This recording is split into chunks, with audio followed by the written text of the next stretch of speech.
আসসালামু আলাইকুম প্রিয় দর্শক, অন্নমঞ্চের আলাপ চাইতে আপনাদের সকলকে আমন্ত্রণ। পরশুদিনকে জয়পুরে স্বরাষ্ট্রমন্ত্রী অমিত শাহের ফের একবার অবৈধ অনুপ্রবেশকারীদের নিয়ে হুমকিতে পুরো ত্রস্ত হয়ে একেবারে হাজারে হাজারে লোক ছুটেছে বিভিন্ন বর্ডারের দিকে।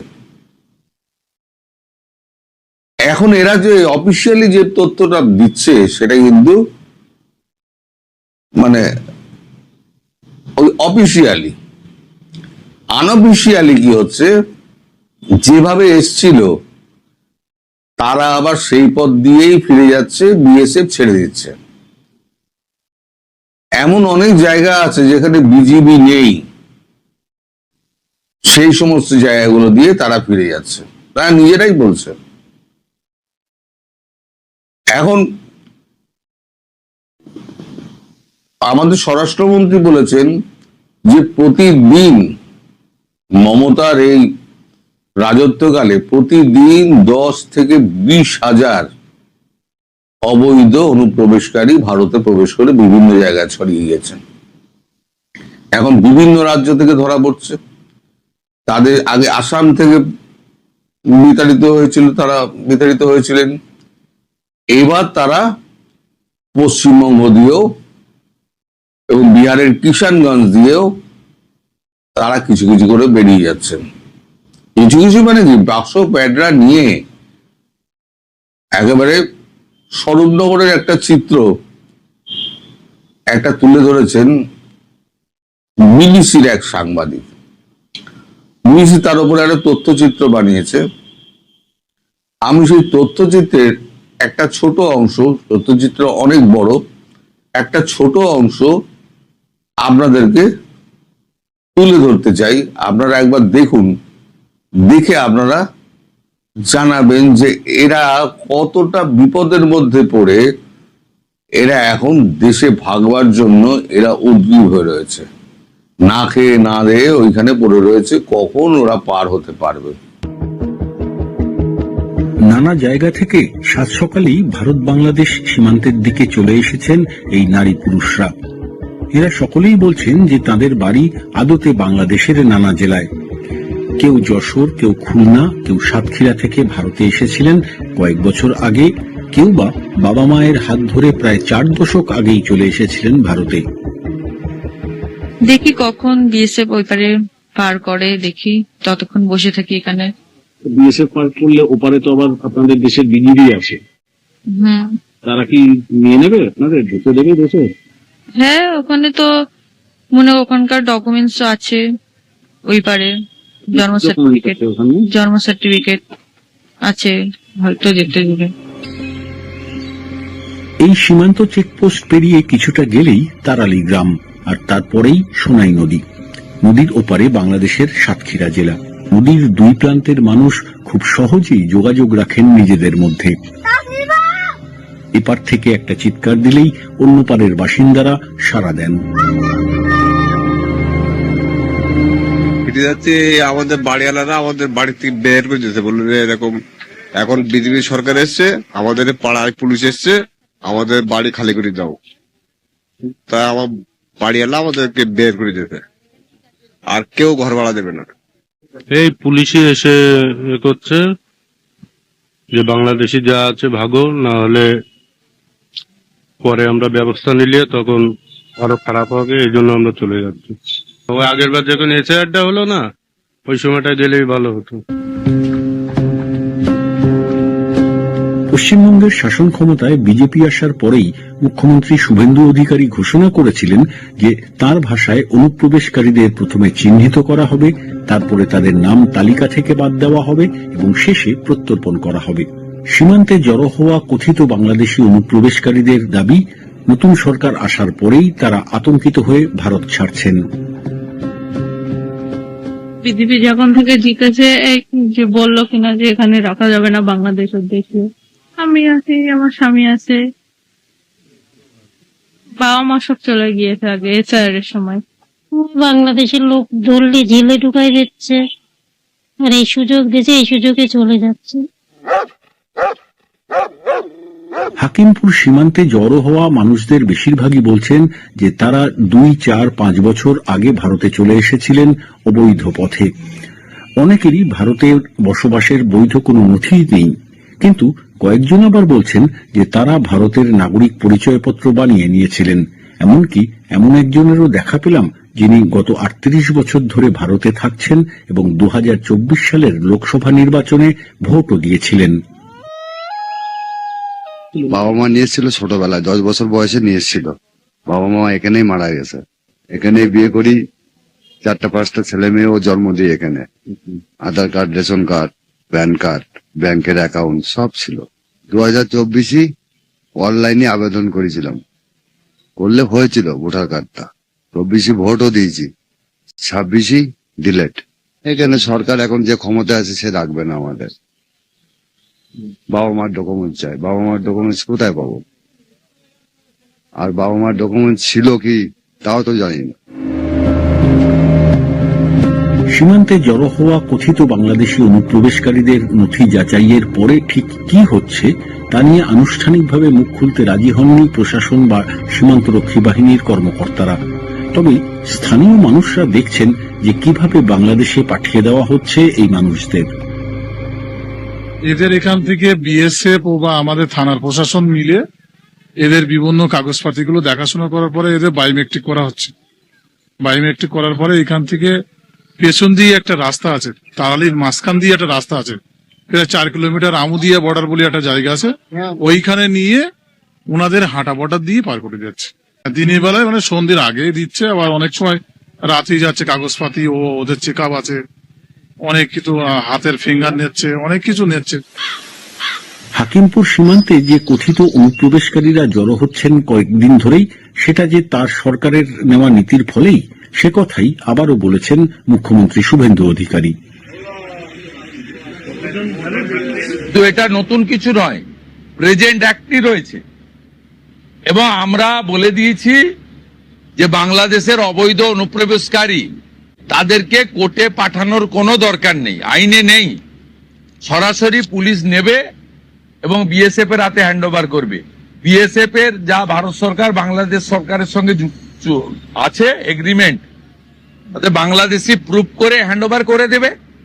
আমাদের জেলে 3 মাস, 6 মাস, 2 বছর রেখে আপনার চাল, আপনার ডাল, আপনার তেল, আপনার মাছ, আপনার ডিম, আপনার কাপড়, আপনার মেডিসিন ওদেরকে দেব কেন?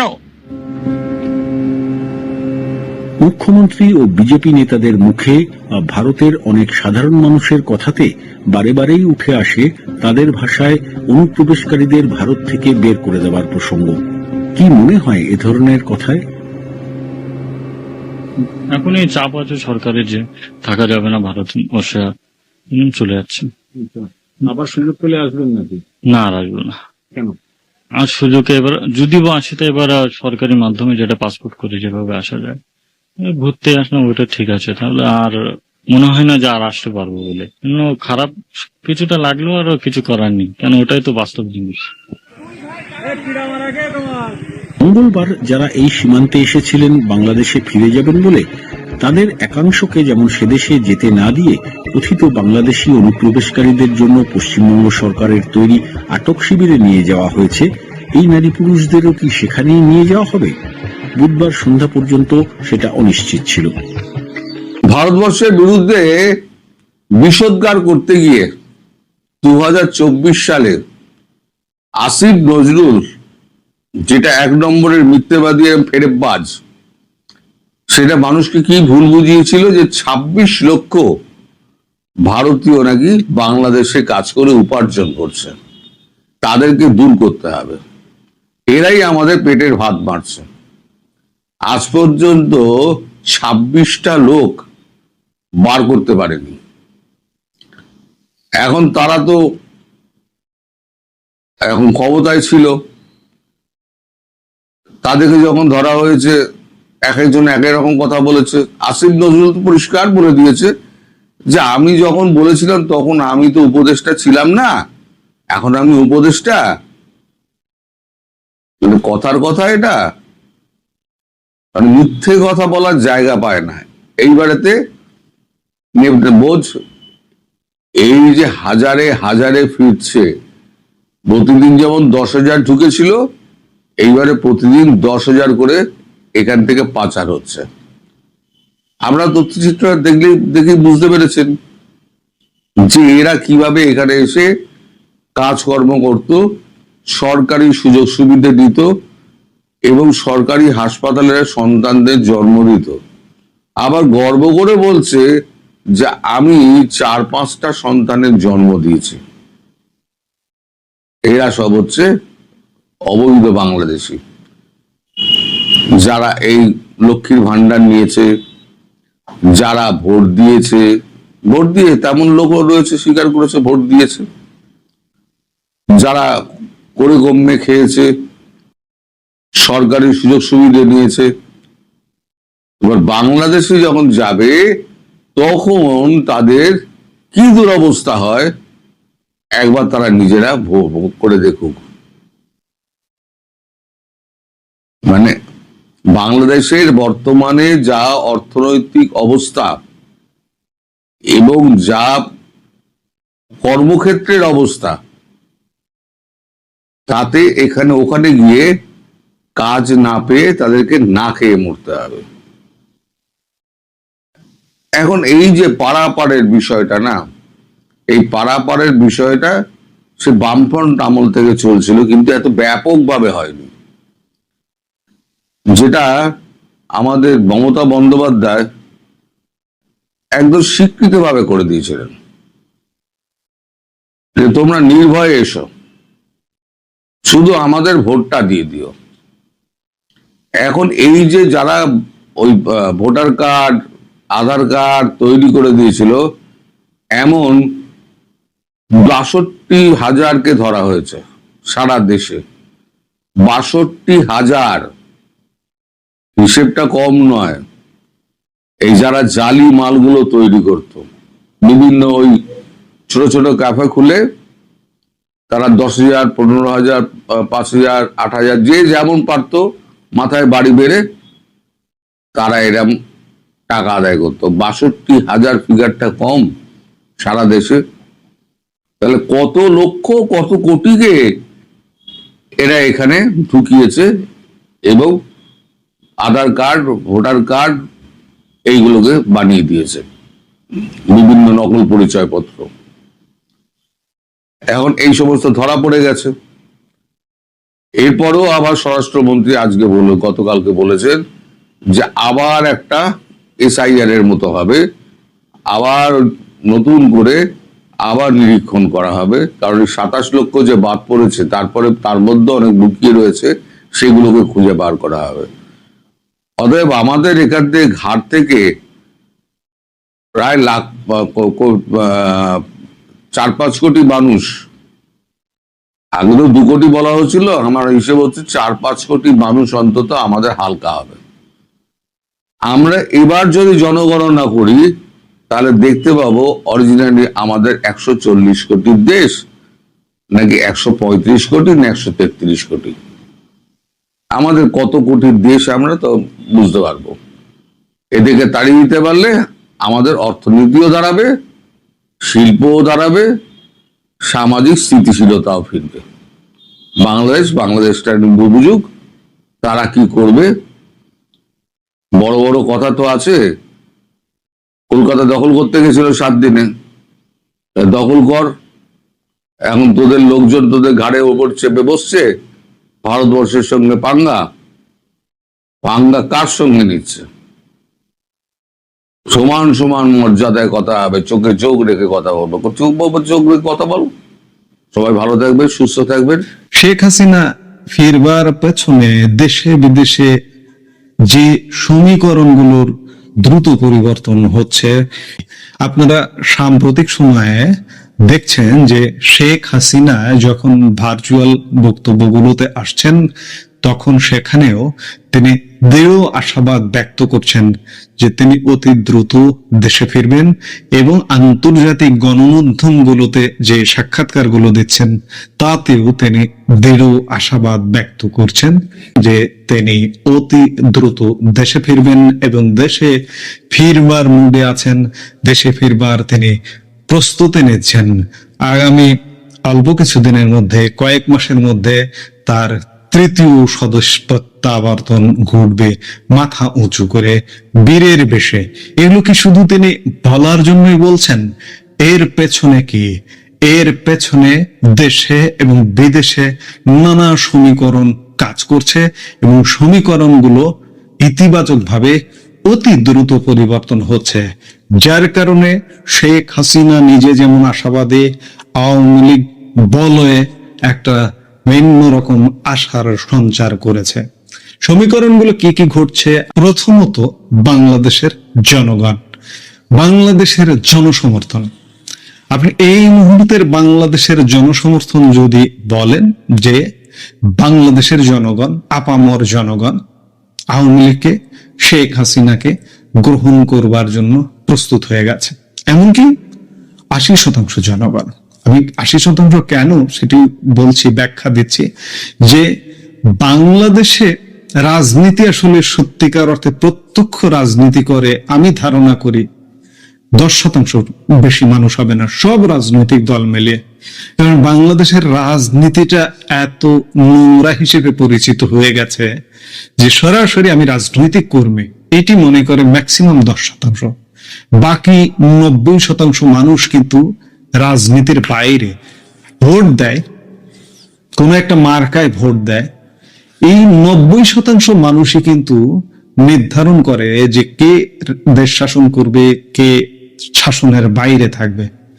গত 2 বছর আওয়ামী লীগ সরকার পতনের পর থেকে বাংলাদেশে যা কিছু ঘটছে, ইউনূস সরকারের 18 মাস, তারেক সরকারের এই যে 4র্থ মাস চলছে, যা দেখছে বাংলাদেশের মানুষ কিন্তু এটি দেখা থেকে, এগুলো দেখার সাথে কোনোভাবে গত 16 বছরে অভ্যস্ত ছিল না। আর অভ্যস্ত ছিল না যখন, তখন এই সাধারণ 90% মানুষগুলো বলছে, ফিল করছে ভেতর থেকে যে আমরা আগেই ভালো ছিলাম। আমি 80% বলছি, নানান জরিপ হচ্ছে এই মুহূর্তে। আমি নিজেও আমার প্ল্যাটফর্মে, আপনারা যে প্ল্যাটফর্মের, যে পরিবারের আপনারা সদস্য, সেই প্ল্যাটফর্মেও আমি অনেকবার জরিপ করেছি আওয়ামী লীগ সরকার পতনের কয়েক মাসের পর থেকে বিভিন্ন সময়। সেখানে আমার জরিপে এসছে একটা বিশাল সমর্থন আওয়ামী লীগের প্রতি। সম্প্রতি গত 2 দিন আগে বাংলাদেশ বিরোধী একজন মানুষ, আমি কুলঙ্গার বলি তাকে, পোল্টিবাজ আসিফ নজরুল, তার ফেসবুক প্ল্যাটফর্মে একটি জরিপ করেছেন, যে জরিপে মানে 3/2%, মানে 72-75%। আজকে এটার ফলাফল কি, আরো ভোট কি, আমি আজকে খেয়াল করিনি, কিন্তু 72-75% মানুষ বলছে শেখ হাসিনা আসবার পক্ষে। মানে এটা ধরে নিতে পারেন 80%। এটি বাড়ছে আস্তে আস্তে। আমি প্রথম যখন দেখেছিলাম 70% ছিল, তারপরে দেখেছি 72%, এভাবে বাড়ছে। আসিফ নজরুল কালপ্রিটের একটা জরিপে বাংলাদেশের মানুষ এভাবে সমর্থন দিচ্ছে যে শেখ হাসিনা আসুন। তাহলে এর চেয়ে বড় প্রমাণ আর কিছু নেই যে বাংলাদেশের মাটি, বাংলাদেশের মানুষ তৈরি হয়ে গেছে আওয়ামী লীগকে রিসিভ করবার জন্য। আরেকটি জিনিস, আন্তর্জাতিক সমীকরণ। আন্তর্জাতিক সমীকরণ অতি দ্রুততার সাথে পাল্টে যাচ্ছে। আপনারা জানেন অতি সম্প্রতি মার্কিন পররাষ্ট্র সচিব মার্কো রুবিওর 4 দিনের ভারত সফর শেষ হয়ে গেছে গত সপ্তাহে। গত মঙ্গলবার তিনি ভারত থেকে চলে গেছেন। এই সফরটা ছিল অত্যন্ত গুরুত্বপূর্ণ একটি সফর। এটি মূলত তিনি এসেছিলেন, উপলক্ষ ছিল কোয়াড পররাষ্ট্রমন্ত্রীদের বৈঠকে, কিন্তু তার চেয়েও গুরুত্বপূর্ণ ছিল নরেন্দ্র মোদীর সাথে বৈঠক, এস জয়শঙ্করের সাথে বৈঠক, অজিত দোভালের সাথে বৈঠক। এই বৈঠকগুলোতে একটা জিনিস পরিষ্কার হয়ে গেছে যে ভারত এবং যুক্তরাষ্ট্র কাছাকাছি আসছে, এবং ভারত বাংলাদেশ, আমি প্রত্যেকটা কন্টেন্টে সবকিছুতে বলতেই থাকবো যে ভারতের উপরে নির্ভর করে বাংলাদেশ। কেন নির্ভর করে আমি ব্যাখ্যা দিয়েছি, তাদের নিরাপত্তা, তাদের স্থিতিশীলতার জন্য। এই বৈঠকগুলোর ফলে ভারত যুক্তরাষ্ট্র কাছাকাছি। শুধু তাই নয়, গতকালকেও একটি অনুষ্ঠানে ভারতে মার্কিন রাষ্ট্রদূত সার্জিও গুর খুব গুরুত্বপূর্ণ একটি কথা বলেছেন। তিনি বলেছেন যে ভারত এবং যুক্তরাষ্ট্রের যে বাণিজ্য চুক্তি, সেই চুক্তি প্রায় 99% চুক্তি হবার কাছাকাছি চলে এসছে, 1% বাকি আছে। আগামী এই কয়েকদিনের মধ্যে, জুন 2-3 দিনের মধ্যে ভারতে বাণিজ্য প্রতিনিধি দল সফরে আসছেন, এবং সফরে আসবার পর লাস্ট ওই যে 1% আলাপ বাকি আছে, এই আলাপটা সম্পূর্ণ হয়ে যাবে। এই আলাপটা সম্পূর্ণ হবার পরে ভারত এবং যুক্তরাষ্ট্র, সবার আগে তো বাণিজ্য, অর্থনীতি, সামরিক চুক্তি বা সামরিক সহযোগিতা সেগুলো আছে, সবার আগে অর্থনীতি। ডোনাল্ড ট্রাম্প আসার পর থেকে বাণিজ্য চুক্তি নিয়ে ভারত এবং মার্কিন যুক্তরাষ্ট্র যেভাবে ঝুলে আছে, হ্যাঙ্গিং হয়ে আছে, এটা খুব শীঘ্রই ঘটতে যাচ্ছে। আগামী 3-4 দিনের মধ্যে আসার পরে তারা আলাপ আলোচনা ফাইনাল করবার পরে হয়তো খুব স্বল্পতম সময় এই চুক্তিটা হয়ে যাবে, এবং এই চুক্তিটা হয়ে গেলে যেটি হবে, মার্কিন যুক্তরাষ্ট্র এবং ভারত কাছাকাছি চলে এলো, এবং বাকি সব কর্ম একসাথে হবে। এবং একসাথে হবে যখন, আমি আগেও বলেছি যে এই কথাগুলো রিপিট হয়ে যায়, যে মার্কিন যুক্তরাষ্ট্র এই অঞ্চলে কোনো কিছু করতে গেলে, ইন্দো প্যাসিফিক, শুধু ভারত বাংলাদেশে নয়, ইন্দো প্যাসিফিকে কিছু করতে গেলে ভারতীয় দৃষ্টিতে দেখবে। আগে মার্কিন যুক্তরাষ্ট্র ভারতের দিকে দৃষ্টি দেবে, ভারত কিভাবে দেখছে তখন মার্কিন যুক্তরাষ্ট্র সেইভাবেই দেখবে। বাংলাদেশের ব্যাপারটাও ঠিক তেমনই। এখানে বাংলাদেশের জনগণ রেডি, ভারত মার্কিন যুক্তরাষ্ট্র যদি রেডি হয়ে যায়, আর এখানে সামরিক শক্তি, বাংলাদেশের ক্ষমতা পরিবর্তন হয় সম্পূর্ণ সামরিক শক্তির সহযোগিতায়। সামরিক শক্তি কিন্তু নিজে নিজে নয়, সামরিক শক্তিকে পেছন থেকে পাওয়ার দেয়। অতীতের যে অঘটনগুলো ঘটেছিল, বঙ্গবন্ধু হত্যাকাণ্ড থেকে শুরু করে, জিয়াউর রহমান হত্যাকাণ্ড থেকে শুরু করে, সামরিক শক্তিকে নিজেরাই সবকিছু করেছে। পেছনে কি আন্তর্জাতিক শক্তি নেই? আন্তর্জাতিক শক্তি সেই সামরিক শক্তিকে পাওয়ার দেয়। সেই সামরিক শক্তি কিন্তু ভারত যুক্তরাষ্ট্র যদি এক জায়গায় হয়ে যায়, সেই সামরিক শক্তি, আজকে বন্দুকের গুলি একদিকে ঘুরে আছে, মুহূর্তে এই বন্দুকের গুলি আর একদিকে ঘুরে যাবে। অর্থাৎ 3টি বিষয়, বাংলাদেশের জনগণ, ভারত, যুক্তরাষ্ট্র, সামরিক বাহিনী, এই 3-4টি বিষয়, এই 4টি বিষয় যদি এক হয়ে যায়, একসাথে একভাবে চিন্তা করে, তাহলে বাংলাদেশের পরিবর্তন অনিবার্য। এবং এই যে 4টি সমীকরণ, জনগণ, ভারত, যুক্তরাষ্ট্র, সামরিক বাহিনী, ভেতরে ক্রিয়া, প্রতিক্রিয়া, রিয়াকশন অলরেডি চলছে, অলরেডি শুরু হয়ে গেছে। জনগণ রেডি, কিন্তু ভারত যুক্তরাষ্ট্রের রিয়াকশনটা এখনো চলছে, চলমান।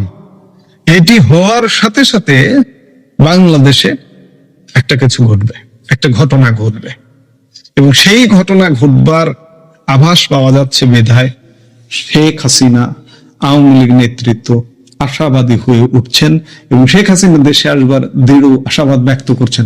শেখ হাসিনাকে এই যে আজকের যে বাংলাদেশের বিদ্যমান ব্যবস্থা, জঙ্গি আক্রান্ত বাংলাদেশ, এই বাংলাদেশে ফিরবেন আপনি মনে করছেন? না, এই বাংলাদেশে তিনি ফিরবেন না। তিনি ফিরবেন সেই বাংলাদেশে যখন এই জঙ্গিদের কন্ট্রোল করা যাবে। এই কন্ট্রোল করবারই একটা চেষ্টা চলমান, ভারত যুক্তরাষ্ট্র সেনাবাহিনী, সাথে বাংলাদেশের জনগণ। এই কাজটা চলছে, এই কাজটা প্রক্রিয়াধীন। এই কাজটা যখনই সম্পন্ন হবে, আমি বারবার বলছি, এই আভাসটা পাওয়া যাচ্ছে, এই কাজটা চলছে। এই কাজটা সম্পূর্ণ হওয়ার সাথে সাথে যে নিশ্চিত যে না হয়ে গেছে, কন্ট্রোল হয়ে গেছে। আর সরকারে যদি বিএনপিও থাকে, তাও শেখ হাসিনা ফিরবেন। এখন সেই সময়টা কত দ্রুত হয় তার উপরে নির্ভর করছে শেখ হাসিনার ফেরা না ফেরা। আগামী 2 বছরও যদি না হয়, তাহলে ফিরবেন না। কিন্তু 2 বছরের প্রশ্নই আসে না। আপনি শুনলেন তো যে মার্কিন যুক্তরাষ্ট্র এবং ভারত কাছাকাছি চলে আসছে, এই যে 2-3 দিনের মধ্যে বাণিজ্য টিম আসছে ভারতে। মানে কি হচ্ছে? অলরেডি কাজ চলছে, কিন্তু আগামী 15 দিন, 1 মাস, ঈদ পরবর্তী সময়ে নানা রকম সমীকরণ ঘটে যেতে পারে।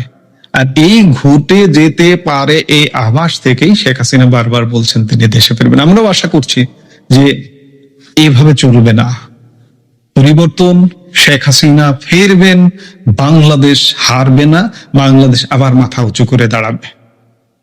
এই মুহূর্তের ভিডিও থেকে বিদায় নিতে চাইছি।